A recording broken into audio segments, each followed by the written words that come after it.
Sir. Here on question number 3, name factors affecting fishing industry in China. Nyapa meandika fishing industry in China. Ilitakiwa hiyo fishing industry in China. Nyinyi meandika China.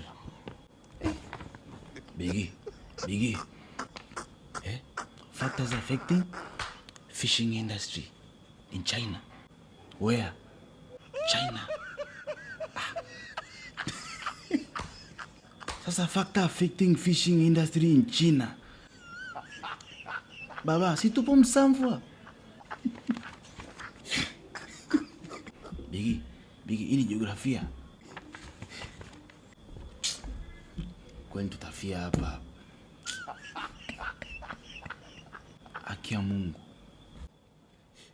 Mimi natabiri kitu. Tutakuja kufanya kazi za ajabu.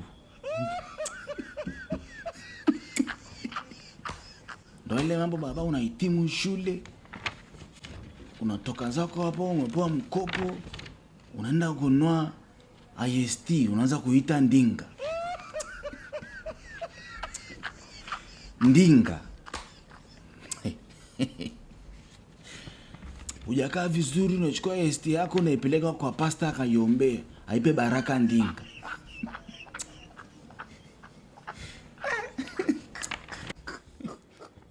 Unajua mtu ukikosa hela baba unakuwa una hasira. Choga, umeshawahi kusikia wananchi wenye hasira kali?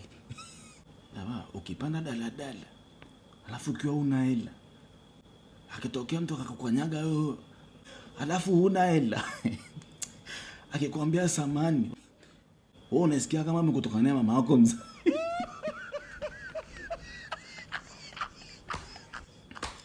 Leo nimekuja kuamini kwa nini wanaume wengi hapa da au watu wa mikoani wanakasirika. Hakuna kitu kinaumiza wanaume wengi kama kupitwa hela na ankoti.